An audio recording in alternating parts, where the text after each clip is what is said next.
எடப்பாடி அவர்களுடைய அரசியல் வந்து ரொம்ப கீழ்த்தனமான அரசியல். உங்களை போல ஒரு போலி போலீஸ் அதிகாரியாக தமிழ்நாடு காவல்துறையினர் தற்பொழுது இந்த வழக்கை எடுத்து விசாரிக்கவில்லை. சயின்டிபிக்கலாவும் டெக்னிக்கலாவும் இந்த கேஸ்ல வந்து ஞானசேகரன் மட்டுமே குற்றவாளி அப்படின்றத வந்து ப்ரூவ் பண்ணிருக்காங்க. அந்த பொண்ணை வந்து மிரட்டி அடிபணிய வைக்கிறதுக்காக மட்டுமே பயன்படுத்தப்பட்ட வார்த்தை. அரைகுறையா வந்து அறவேக்காடுத்தனமா அரசியல் செய்யறதுக்காக இந்த யார் இந்த சார் அப்படின்ற வார்த்தையை வந்து பயன்படுத்திட்டு இருக்காரு. யார் அந்த சார் அப்படின்றதுக்கு எடப்பாடி அவர்கள்ட்ட பதில் இருந்தா ஓப்பனா ஒரு டிபேட் சேலஞ்ச் கூட நம்ம பண்ணலாம்.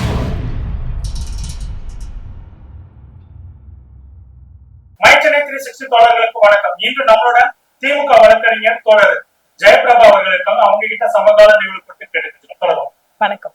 தோழர் யூனிவர்சிட்டியோடைய மாணவி பாலியல் வன்கொடுமை பார்த்தீங்கன்னா ஞானசேகரனுக்கு 30 ஆண்டுகளுக்கு மேல சிறை தண்டனை கொடுத்திருக்கிறாங்க.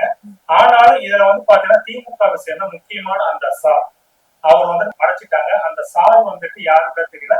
நாங்க ஆட்சிக்கு வந்த உடனே அந்த சாரை வந்து கண்டுபிடிச்சு நிறுத்துவோம் அப்படின்னு எடப்பாடி பழனிசாமி சொல்றாங்க. ஞானசேகரன் பாலியல் வழக்கில் தீர்ப்பளிப்பதற்கு முன்பு காவல்துறையினர் தீர விசாரித்து அதனுடைய அறிக்கையை நீதிமன்றத்தின் முன் சமர்ப்பித்து பிறகு வழக்கறிஞர்கள் இருதரப்பும் வாதமிட்டு அதை வந்து நீதியரசர் வந்து ஏற்றுக்கொண்டு அந்த வாதங்களில் எந்த ஒரு தவறும் இருக்காது அப்படின்னு சட்டப்படி வந்து நீதியரசர் என்ன செய்யணுமோ அதை மட்டுமே ஞானசேகரன் பாலியல் வழக்குல வந்து தீர்ப்பா வந்து அளிச்சிருக்காங்க. இந்த தீர்ப்பு வந்ததுக்கு அப்புறம் யார் அந்த சார் அப்படின்ற கேள்வியை எடப்பாடி வைக்கிறார் அப்படின்னா அது எடப்பாடி செய்யும் அரசியலை தவிர்த்து வேற எந்த காரணமும் கிடையாது. எடப்பாடி அவர்கள் வந்து எப்பொழுதுமே வந்து ஒரு எதிர்மறையான கருத்துக்களை பேசிக்கொண்டே இருப்பார். ஆல்ரெடி தீர்ப்பு வந்து ஒரு கேஸ வந்து தோண்டி எடுத்து அதை பத்தின விஷயங்களை பத்தி மட்டுமே பேசிட்டு இருக்காரு. யார் அந்த சார், அந்த வார்த்தையை மட்டுமே வைத்துக்கொண்டு அரசியல் செய்யணும் அப்படின்னு சொல்லி இப்ப தீர்ப்பும் கொடுத்தாச்சு. அதாவது பொள்ளாச்சி கேஸ்ல இத்தனை ஆண்டுகளுக்கு அப்புறம் கிடைத்த ஒரு தீர்ப்பை வந்து அதை பத்தி பெருசா எடப்பாடி எந்த கருத்தும் தெரிவிக்கல. கேட்டா நான் தான் சிபிஐக்கு மாத்தினேன் அப்படின்னு சொல்லிட்டு ஒரு பச்சை பொய். அதுல வந்து அவருடைய அரசியல அதுலயும் பேசினாரு. ஆனா மக்கள் இப்ப அட் பிரசன்ட் வந்து மக்களுக்கு எல்லா உண்மையுமே தெரிய வந்துருச்சு. அதாவது மீடியாக்கள் மூலமா மட்டும் இல்லாமல் மக்கள் நிறைய இப்ப யூடியூப் சேனல்ஸ் மூலமா நிறைய கருத்துக்கள் பார்க்கிறாங்க, தெரிஞ்சுக்கிறாங்க. சோ அதன் மூலமா எடப்பாடி அவர்களுடைய அரசியல் வந்து ரொம்ப கீழ்த்தனமான அரசியல் அப்படின்றத வந்து இவர் ஒவ்வொரு தடவை பேட்டி கொடுக்கும் போது மக்கள் நல்லாவே தெரிஞ்சுக்க கூடியதா நடந்துட்டு இருக்கு. அவருக்கு இந்த சார் யாரு இல்லைன்னு சொன்னதுக்கு அப்புறமேட்டு இந்த சார் அப்படின்ற ஒரு விஷயம் தான் தொடர்ந்து பேசிக்கிட்டே இருக்கிறாங்க. யார் இந்த சார்ன்ற டாபிக் எடுத்தவரு ஏன் பொள்ளாச்சி வழக்குல வந்து யார் இந்த குற்றவாளின்ற இதை எடுக்கலன்றதுதான் இப்ப கேள்வி. பொள்ளாச்சி வழக்குல இவ்வளவு தூரம் ஒரு மெனக்கெடுதலோ ஈடுபாடோ அதிமுக கட்சியினரோ இல்ல அதிமுகவின் கட்சி தலைவரோ எடப்பாடி அவர்களோ எந்த ஒரு ஈடுபாடும் பொள்ளாச்சி வழக்குல காமிக்காதவங்க, இந்த தீர்ப்புலையும் எந்த ஒரு ஈடுபாடும் காமிக்காதவங்க இந்த ஞானசேகரன் தீர்ப்புக்கு ஏன் வரவேற்பு தெரிவிக்கல? 5 மாதத்துல ஒரு வழக்க ஸ்பீடப் பண்ணி முடிச்சிருக்காங்க. அதுக்கும் வந்து அவங்க என்ன சொல்றாங்க, மத்திய அரசு கொண்டு வந்த சட்டத்தினாலதான் வந்து ஸ்பீடப் பண்ணி முடிச்சாங்கன்றாங்க. ஆனா அதை இம்ப்ளிமெண்ட் பண்ணது யாரு? இந்த சட்டத்தை சீக்கிரம் முடிக்கணும்னு கொண்டு வந்தது யாருன்னா தமிழக அரசு தான். நல்லது நடந்ததை பத்தி என்னைக்குமே அதிமுக வந்து உள்ளவங்க வந்து பேசுறதே கிடையாது. அதற்கு எதிர்மறையான கருத்துக்கள், அதாவது மக்களை வந்து திசை திருப்பும் கருத்துக்களை மட்டுமே பதிவு செய்வாங்க. மக்களுக்கு நல்லது நடந்துடக்கூடாது. இப்ப தலைவர் அவர்கள் வந்து எந்த ஒரு செயல் செய்தாலும் அதற்கு எதிர்கருத்து தான். அதாவது இப்ப ஃபார் எக்ஸாம்பிள் நீங்க எடுத்துக்கோங்க, எடப்பாடி அவர்கள் வந்து இந்த கேஸ் எல்லாம் கூட விட்டுருங்களேன், அவருடைய திட்டங்கள், அவரு செஞ்ச திட்டங்களை சொல்லி அவரால் வாக்கு கேட்க முடியுமா அப்படின்னா முடியாது.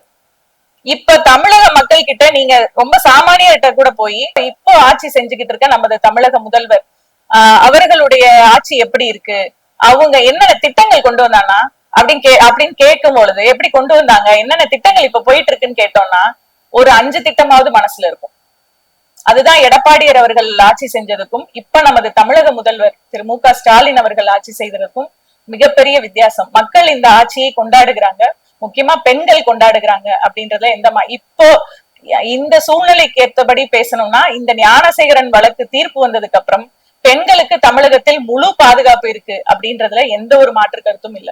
இன்னொரு விஷயம் வந்து பாத்தீங்கன்னா எடப்பாடி பழனிசாமி யார் அந்த சாரின்னு சொல்லிட்டு ஒரு கேள்விக்குறியதான் வைக்கிறார்.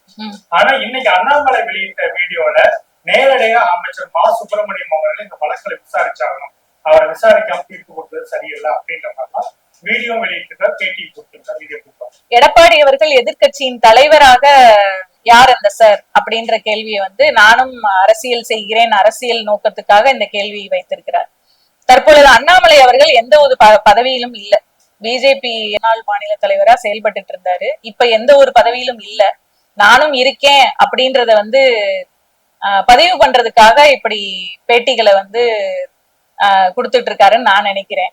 இது தவிர்த்து அண்ணாமலை அவர்களுக்கு நான் என்ன கருத்து தெரிவிக்கிறேன் அப்படின்னா, நீங்க வந்து ஒரு போலி ஐபிஎஸ் அப்படின்றது இந்த தமிழ்நாட்டுக்கு மக்களுக்கு நல்லாவே தெரியும். உங்களை போல ஒரு போலி போலீஸ் அதிகாரியாக தமிழ்நாடு காவல்துறையினர் தற்பொழுது இந்த வழக்கை எடுத்து விசாரிக்கவில்லை அப்படின்றது இந்த வழக்குடைய தீர்ப்பின் மூலமா தமிழக மக்கள் தெரிந்து கொண்டார்கள்.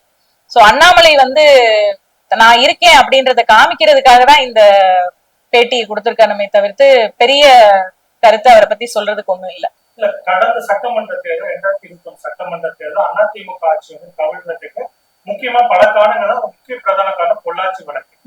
அதே போலதான் இப்ப வந்துட்டு இந்த சட்டமன்ற தேர்தல் ஆட்சி மாற்றத்துக்கு இந்த அண்ணா யூனிவர்சிட்டி மாணவிட பாலியல் வன்கொடுமை கேஸும் வந்து பாத்தீங்கன்னாக்கா இருக்கும். அதனால வந்து பாத்தீங்கன்னா நிச்சயம் ஆட்சி மாற்றம் வரும் அப்படின்னு சொல்லிட்டு, ஏன்னா அந்த சாதி யாருன்னு வந்து தெளிவா காட்டல அப்படின்னு சொல்லிக்கிட்டு சில அரசியல் விமர்சகர்களை வந்துட்டு சொல்லிட்டு இருக்கிறாங்க. இது எப்படி? யார் இந்த சார் அப்படின்றது அந்த கேள்வியை வந்து எடப்பாடி அவர்கள் முன்வைக்கிறது வந்து எதனால அப்படின்னா, இந்த அரசியல் களத்துல அவரு சிறப்பா அரசியல் செய்யறாரு அப்படின்றதுக்காக வந்து ஒரு அந்த கேள்வியை வந்து முன்னெடுத்து வைக்கிறாரு. யார் இந்த சார்ன்னு இன்னும் கண்டுபிடிக்கலன்னு.